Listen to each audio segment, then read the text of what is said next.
নমস্কার, আমি আচার্য পলাশ। মায়নতন্ত্রের জগতে সবাইকে স্বাগত জানাই।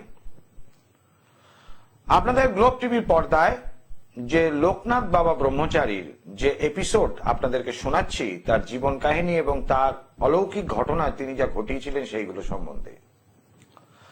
ভারতবর্ষের সাধকদের নিয়ে আমার এই অনুষ্ঠান গ্লোব টিভির পর্দায় সকাল 11:40 এবং সন্ধ্যা 5:55, অর্থাৎ দুপুর 11:40 এবং সন্ধ্যা 5:55 দুটো টাইমে সারাদিনে প্রতিদিন গ্লোব টিভি আমার অনুষ্ঠান থাকে এবং সাধকদের বাণী এবং তাদের জীবন কাহিনী, তাদের আধ্যাত্মিক যোগ সাধনা সম্বন্ধে আপনাদের তুলে ধরি।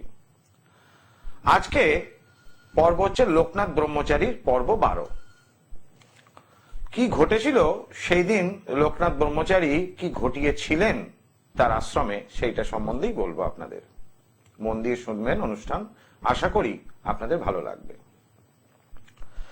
দিকে দিকে তখন বারোদির গোসাই, অর্থাৎ লোকনাথ বাবার যে আশ্রম ছিল বারোদি গ্রামে, তা বারোদির গোসাই মহিমা ও নানান অলৌকিক কাহিনী চারিদিকে ছড়িয়ে পড়ছে। চারিদিক থেকে ভক্ত, দুস্থ, রোগী ও দর্শনার্থীদের ঢল নামে তার আশ্রমে। এমন সময় এমন এক ঘটনার কথা আপনাদেরকে বলি। একদিন ভাওয়ালের প্রতাপশালী জমিদার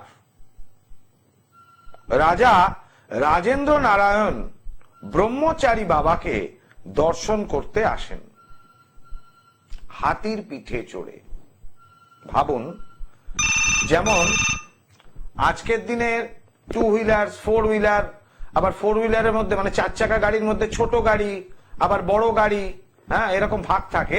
সেরকম হাতি মানে তখনকার দিনে একটা প্রতাপশালী রাজা বা জমিদারের কাছেই থাকতো। হাতি কিন্তু সবার কাছে থাকতো না। ঘোড়া অনেকের কাছে থাকতো, কিন্তু হাতি কিন্তু সবার কাছে থাকতো না।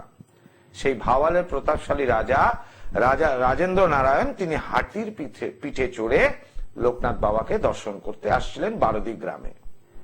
আমি কলার বন্ধুকে দেখে নি, তারপর আসবো। জয় মা তারা। জয় মা তারা। বলুন, কে বলছেন, কোথা থেকে বলছেন? আমি মালদা থেকে বলছি। আমি আমার মায়ের ব্যাপারে জানতে চাই। আচ্ছা, আপনার নাম কি? আমার নাম হচ্ছে দীপ। দীপ কি? দীপ ছেত্রী। জিৎ ছেত্রী। মায়ের নাম কি?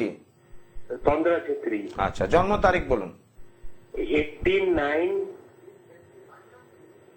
18 আচ্ছা, 18 18 1976।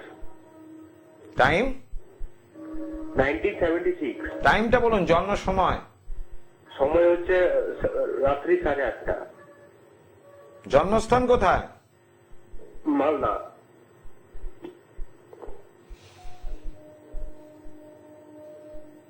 শনিবার জন্মবার? হ্যাঁ। আচ্ছা, এখানে যেটা দেখতে পাচ্ছি, মিথুন রাশি, পুনর্বসু নক্ষত্রে জন্ম, মেষ লগ্ন। এবার বলুন, প্রশ্ন কি নিয়ে? শরীর স্বাস্থ্য? একটু হেলথ রিলেটেড প্রবলেম আছে, স্বাস্থ্য খুব খারাপ আছে, একটু নার্ভ রিলেটেড প্রবলেম আছে। আচ্ছা, এখন মা কি বাড়িতে? বাড়িতে আছে। কিন্তু ওকে হসপিটালাইজ করতে হয়েছিল কি ওনাকে? না, কিন্তু একটা পেটের অপারেশন করতে হয়েছিল। আপনার অনেকদিন হয়ে গেছে, অনেক বছর হয়ে গেল। আচ্ছা, তো অপারেশনটা নিয়ে এখনো ভুগছে পেটে আঘাতে। মানে যে অপারেশনটা হয়েছে সেটা সাকসেসফুল হয়নি বলতে চাইছেন, এইটাই তো? হ্যাঁ, সাকসেসফুল হয়নি। আর ওখান থেকে এখনো মানে ব্যথা এখনো আছে ওখানে। আছে, ঠিক আছে। দেখুন, এখানে বলি আপনাকে, আপনার মায়ের জন্ম হচ্ছে 76, তাই তো? 1976। তো এবার 1976 আপনার মায়ের জন্ম। মায়ের যে শরীর স্বাস্থ্য, হেলথ রিলেটেড গ্রহগত সমস্যার সময় খারাপ শুরু হয়েছিল 2006 থেকে। হ্যাঁ। আপনার মায়ের, আজকে তো 2024 শেষ, তাহলে আপনার মায়ের শরীর স্বাস্থ্য ডিস্টার্ব শুরু হয়েছে 2006 সাল থেকে। এইবার 2006 সাল থেকে শরীর স্বাস্থ্য কেন শুরু হয়েছে আমি বলে দিচ্ছি। খারাপ। আপনার মায়ের হচ্ছে মেষ লগ্ন, মিথুন রাশি এবং পুনর্বসু নক্ষত্রে জন্মগ্রহণ করেছে। এখানে যে অবস্থানগত দিক থেকে দেখা যাচ্ছে শুক্র নিচস্থ। প্রথমত মেয়েদের এই সমস্যা হলে ইউট্রাসের সমস্যা হয়, কিডনির সমস্যা আসতে পারে, ঠিক আছে। দ্বিতীয়ত বুধ ওই স্থানে অবস্থান করছে বক্রী অবস্থায়, কারণ সেও নিচস্তর ফল দিচ্ছে। ফলে কি হলো কি, নার্ভ রিলেটেড একটা সমস্যা ওনার আসতে পারে। এর সঙ্গে সঙ্গে লগ্নের ওপর কেতু অবস্থান করছে এবং লগ্নপতি মঙ্গল ষষ্ঠ ভাবে অবস্থান করছে। ফলে কন্যা ঘরটা খুব ভালোভাবে পীড়িত হলো রবি যুক্ত অবস্থায়। ফলে নার্ভের সমস্যা, ব্লাডের সমস্যা, ইউরিনের সমস্যা ইত্যাদি রকম সমস্যা আসার সম্ভাবনা প্রবল। লগ্নের ওপর কেতু অবস্থান করাতে এবং শনির সরাসরি চতুর্থ ভাবে অবস্থান করে দশম ভাবে দৃষ্টি দেওয়াতে যে বাড়িতে উনি বসবাস করছেন সেই বাড়িতে বাস্তুদোষ একটা থাকার সম্ভাবনা রয়েছে। তার সঙ্গে শত্রু দ্বারা একটা ক্ষতিও হওয়ার সম্ভাবনা রয়েছে, অলরেডি হয়েও গেছে। শুরু হয়ে গেছে? হ্যাঁ, এটা অনেকদিন ধরেই হয়েছে। এখন এইটা থেকে আপনার মায়ের যে অপারেশন যে হয়েছে সেটা যে সাকসেসফুল হয়নি এই শত্রু দ্বারা ক্ষতির জন্যই। দেখুন, আপনার মায়ের গ্রহগত ডিস্টার্বে রোগ হলো, ডাক্তারের কাছে গেলেন, অপারেশন করা হলো, অপারেশন সাকসেস হলো না। তাহলে এই জায়গাটা গ্রহগত পীড়নের থেকে সেই জায়গাটা শত্রু দ্বারা ক্ষতির জন্যই অপারেশনটা সাকসেস হলো না।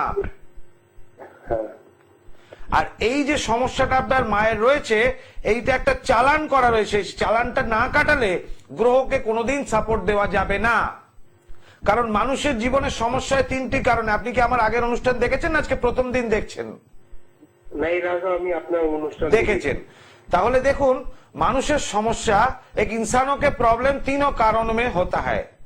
एक है ग्रहगत कारण, दूसरा बहिर्गत कोई अगर दुश्मनी किया हो, ठीक है, तंत्र विद्या द्वारा, और तीसरा माने काला जादू द्वारा क्षति किया हो या आदिवासी तंत्र द्वारा क्षति किया हो, हाँ, और तीसरा वास्तु का कोई समस्या हो। तो आपका माँ का जिस घर में रह रहे हैं और जिस कारण से हो रहा है, तो तीनों का प्रॉब्लम एक साथ है। इसलिए इतना कम उम्र में, शायद 48 साल उम्र होगा उनका, है ना? 48 বছর বয়স তো। তো এই বয়সে যে প্রবলেমটা আপনার মায়ের হচ্ছে, তিনটে প্রবলেম একসঙ্গে, এবং এই সমস্যাটা কিন্তু আপনার মায়ের থাকবে। এখন অলরেডি এটা যদি কাটানো না যায়, আমি সবাইকে কিন্তু এই কথা বলি না, এটা কিন্তু থাকবে 2030 সাল অব্দি, এখনো 6 বছর, 6 साल तक और भी आपको झेलना होगा ये समस्या, और उसके अंदर उसका मृत्यु भी हो सकते है। ঠিক আছে, আমি তো মালদাতে বসি না, আপনি একজন কোনো ভালো তান্ত্রিকের সঙ্গে পরামর্শ করুন। এটা জ্যোতিষের কাজ নয়, এটা তন্ত্রবিদ্যা দ্বারাই ঠিক করতে হবে, কেমন? আমি মালদাতে বসি না ভাই। ঠিক আছে। জয় মাতা। আমি কোনোদিনই বলি না আমার কাছে আসুন, আমার একাধিক জায়গায় চেম্বার নেই। অনেকে কিন্তু নর্থ বেঙ্গল, মালদা, মুর্শিদাবাদ থেকে প্রচুর লোক আমার ব্যারাকপুর চেম্বার, হাওড়া ময়দান চেম্বারে আসতে হয়। অনেক দূর থেকে লোকেরা আসে, কিন্তু আমি কাউকে ইনভাইট করি না। আমি বলি সমস্যা, আমি ওই জায়গায় বসছি না, আপনারা সেখানে যোগাযোগ করুন। আর আমার নিজস্ব বাসগৃহ উত্তর কলকাতার শ্যামবাজার, কলকাতা স্টেশন, আরজিকর হসপিটালের কাছে, সেখানে আমার গৃহমন্দির, নিজস্ব বাসগৃহ। দুটি মোবাইল নাম্বার, কন্ট্যাক্ট নাম্বার 9836955394 এবং 9836396305। গ্লোব টিভির পর্দায় সরাসরি ফোন করতে দেখুন দুটি নাম্বার যাচ্ছে, আপনারা নাম্বারে ফোন করতে পারেন, নিশ্চয়ই আপনাদের ফোনের উত্তর দেবো। জয় মা তারা। হ্যালো, নমস্কার নেবেন। জয় মা তারা। জয় মা তারা। বলুন, কে বলছেন, কোথা থেকে বলছেন? আমি বিহারা থেকে বলছি, শিবানী ব্যানার্জি। আমার ছেলের সম্বন্ধে জানবো। শিবানী দেবী, ছেলের নাম কি? হ্যাঁ, শিবানী ব্যানার্জি। আপনার ছেলের নাম কি? মৃন্ময় ব্যানার্জি। মৃন্ময়? হ্যাঁ। আচ্ছা, জন্ম তারিখ বলুন মৃন্ময়। মৃন্ময় হচ্ছে 27 তারিখ, 27 তারিখ ডেট, আর ফেব্রুয়ারি মাস 1998, আর সময় হচ্ছে 1:52 দুপুর না, রাত্রি। জন্মস্থান কি কলকাতা? হ্যাঁ, কলকাতা। আচ্ছা শিবানী দেবী, আপনি আমার অনুষ্ঠান দেখেন? হ্যাঁ, আমি দেখি, আমি এই চ্যানেলই দেখেন, রেগুলার দেখেন, তাই তো? হ্যাঁ, রেগুলার। আচ্ছা, ছেলের জন্মবার কি বৃহস্পতিবার রাত্রেও হয়েছিল? বৃহস্পতিবার শুক্রবার পড়বে। হ্যাঁ, ইংলিশ মতে শুক্রবার হচ্ছে, আমি বলছি বাংলা মতে বৃহস্পতিবার রাত্রি, ইংলিশ মতে শুক্রবার। বৃহস্পতিবার করছে। বাংলা মতে বৃহস্পতিবার রাত্রি, ইংলিশ মতে শুক্রবার। আচ্ছা, এইবার যেটা দেখতে পাচ্ছি, ওর হচ্ছে কুম্ভ রাশি এবং ধনু লগ্ন, ওর নক্ষত্র হচ্ছে শতবিশা নক্ষত্রের জন্ম। আপনি জানেন এটা? হ্যাঁ হ্যাঁ, আমি জানি। জানেন। এখন ছেলের সম্বন্ধে প্রশ্ন কি ইনকাম পত্র নাকি? প্রথমে হচ্ছে ওনার ব্যবসার সম্বন্ধে জানবো, আর একটু শরীরটার সম্বন্ধে জানবো। শরীর আর ব্যবসা, সেটা ইনকাম মানেই তো তাই, আমি তো বললাম কি নিয়ে প্রশ্ন। আচ্ছা, এইবার দেখতে পাচ্ছি ধনু লগ্নে বর্তমান গোচরকালীন বৃহস্পতি বক্রী আছে, সুতরাং ধনু লগ্নের জাতক জাতিকাদের সমস্যা একটু থাকবে। কি সমস্যা? শারীরিক সমস্যা। হ্যাঁ হ্যাঁ হ্যাঁ। দ্বিতীয়ত, কুম্ভ রাশি শনি 7.5 চলাতে একটা কর্মস্থানে বাধা, আয় রোজগার নিয়ে একটু সমস্যা হবে। আচ্ছা রাশির সঙ্গে এবার এটা হচ্ছে ইন জেনারেল কুম্ভ রাশি এবং ধনু লগ্নের জাতকের আমি ফলাফল বললাম, যেটা আপনার ছেলে ইন জেনারেল মানে সবারই হতে পারে। এইবার আপনার ছেলের জন্য কি আলাদা সেটাই আমি আসছি। ওর রাশির সঙ্গে কেতু গ্রহটা অবস্থান করছে এবং সেটা লগ্ন সাপেক্ষে তৃতীয় ভাবে, এবং ভাগ্যস্থানে রাহু অবস্থান করছে। সেই রাহু মূল ত্রিকোণস্থের এগেনস্টে অবস্থান করছে, অর্থাৎ নিচস্থ প্রায় নাশস্থ রাহুর ফল দিচ্ছে। ফলে ছেলের ভাগ্যস্থানটা ড্যামেজ হলো। আচ্ছা ভাগ্যস্থান ড্যামেজ হওয়াতে প্রথমত ভাগ্যের হানি ঘটে, মানে সব দিক থেকে একটা বাধা তৈরি হয়। হাজারটা চেষ্টাতেও ধরুন শরীরটা কোনোভাবে ওকে সাপোর্ট করে না, ব্যবসা করছে ব্যবসাটাও ঠিক জায়গায় দাঁড় করাতে পারছে না, এই রকম সমস্যা থাকে। শনির মহাদশা, বুধের অন্তর্দশা।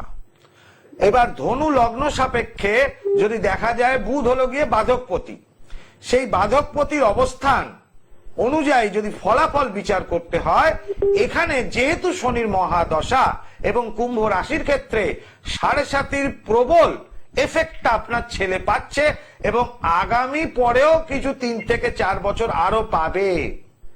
তাহলে এটুকু বলা যাচ্ছে ছেলের কিন্তু এই জায়গাটা ডিস্টারবেন্স প্রথমত।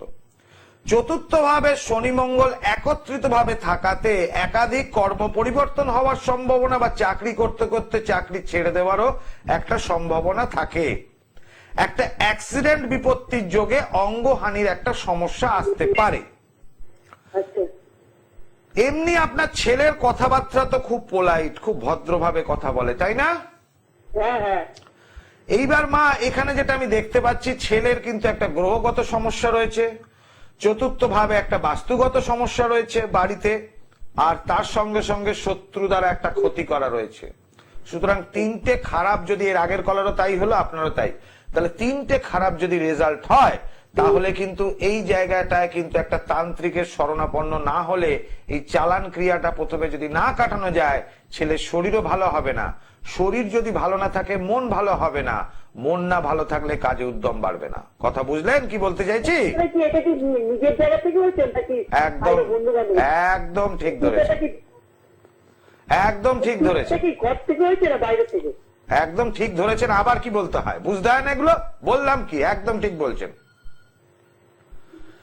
এইটার জন্য একটু যোগাযোগ শুনুন মা, একজনকে আপনি ভালো একজন তান্ত্রিকের শরণাপন্ন হন। আশা করি আপনার ছেলের প্রথম যেটা চালান করা আছে চালানটা তুলে দিলে প্রথমটাও ভালো হবে, প্রথমেই বলে রাখি। এবার ভালো তান্ত্রিকের সাথে আপনি যোগাযোগ, আমার কাছে যে আসতে হবে এর কোনো মানে নেই, কিন্তু আমি বলছি একজন ভালো কারোর সাথে যোগাযোগ করে নিন।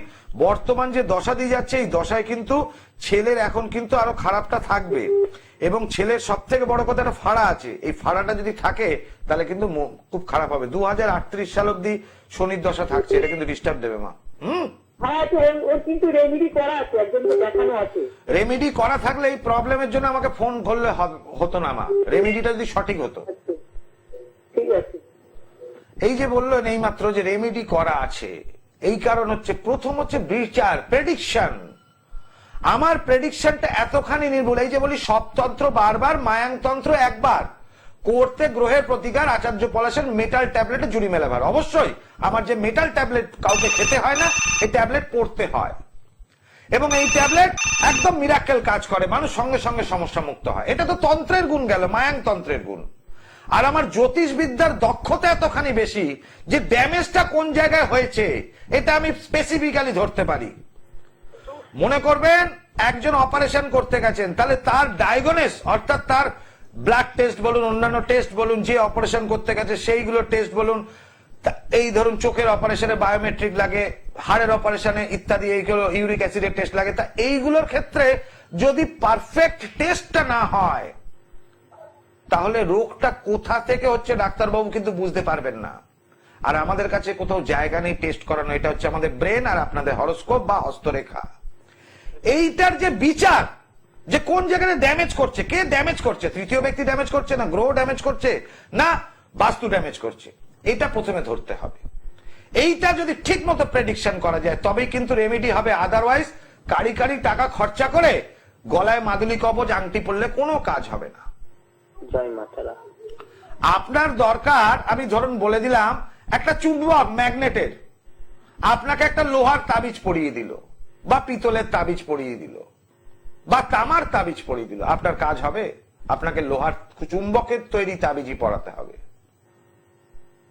এবার লোকে মনে করবেন চুম্বক দিয়ে তাবিজ বানানো যায়, 100% বানানো যায়, একদম কাজ করে। যে বললাম আচার্য পলাশের মেটাল ট্যাবলেট 64 রকম গাছগাছড়া এবং আদিবাসী জিনিস দিয়ে তৈরি হয়।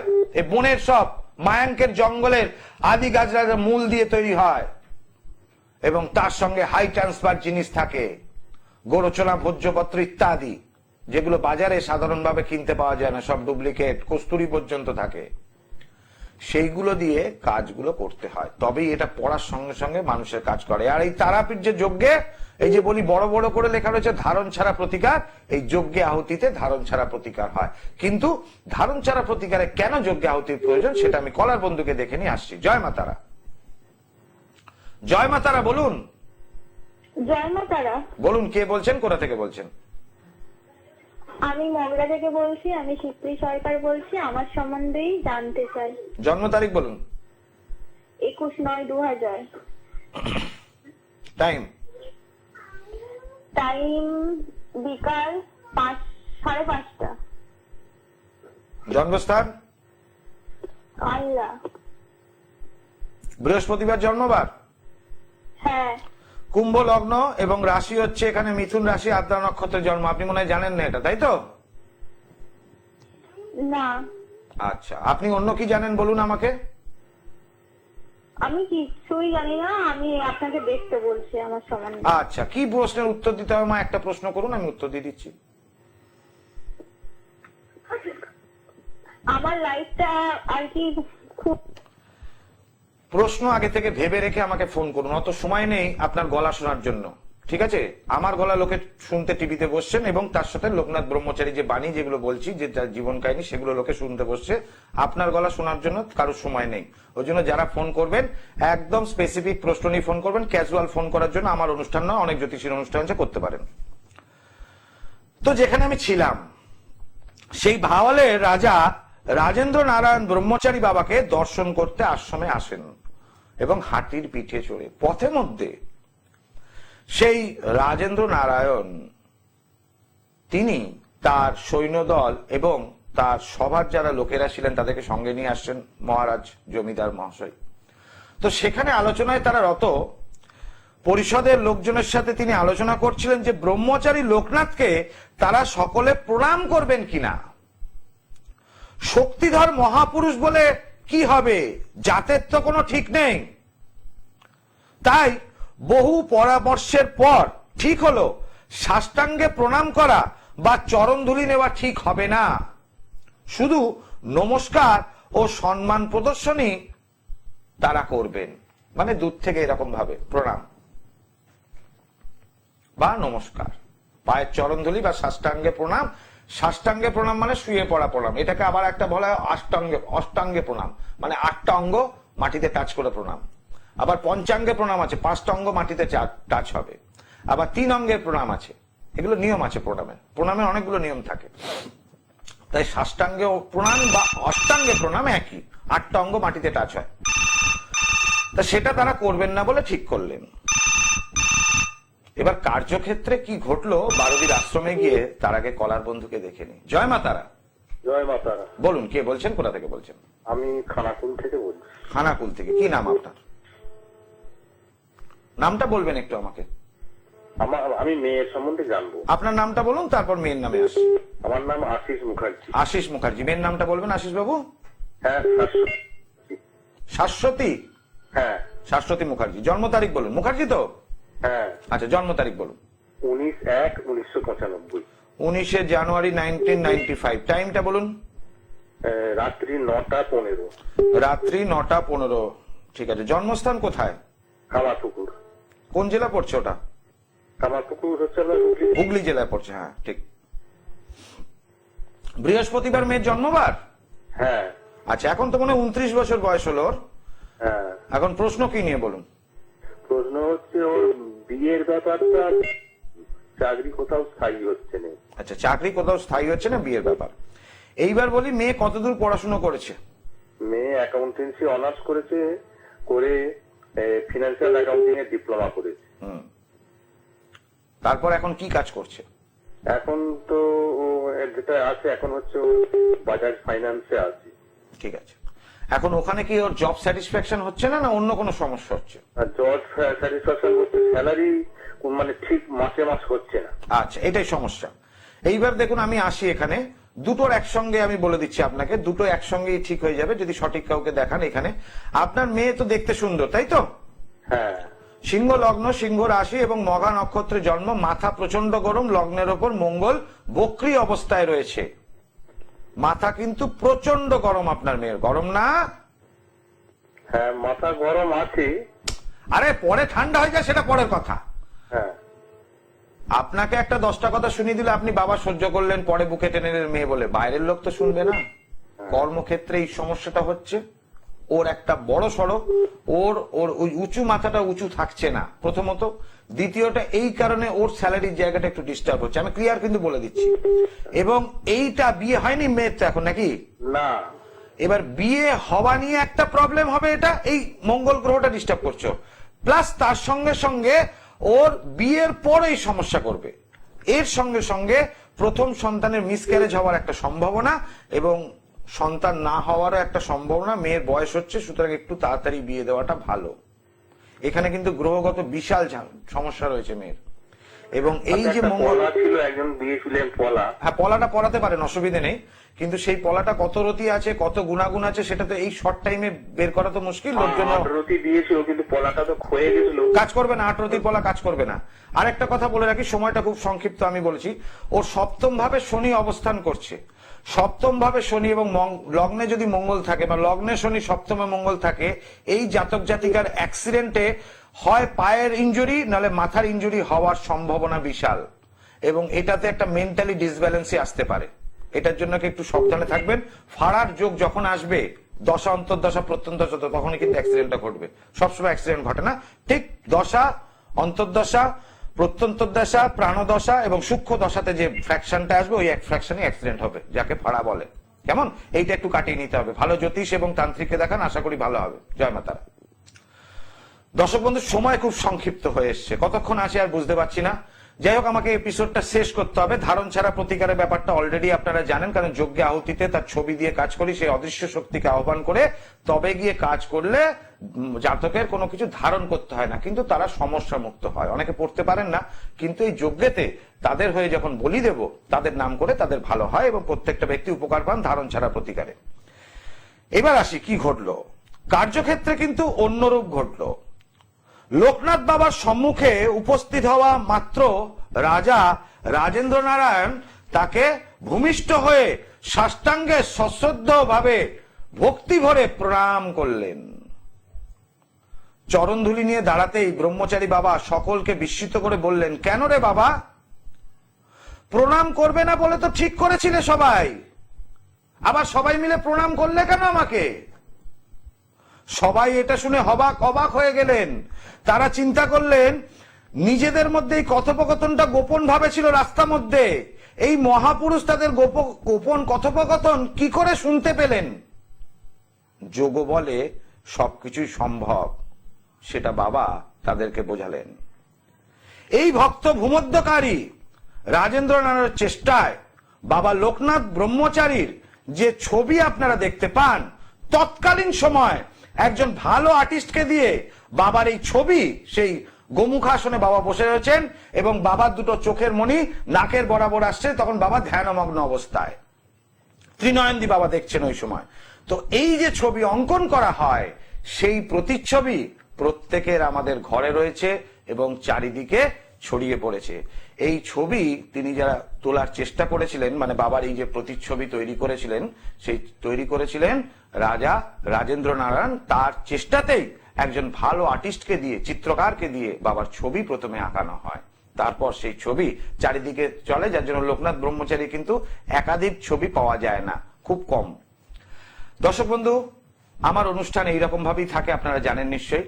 সবাই ভালো থাকুন, সুস্থ থাকুন। আগামী পর্বে আরেকটু আসবো, ততক্ষণ পর্যন্ত বিদায় নিচ্ছি। ওম সর্বমঙ্গল মঙ্গলে শিবে সর্বার্থ সাধিকে শরণ্যে ত্রম্বকে গৌরী নারায়ণী নমস্তুতে।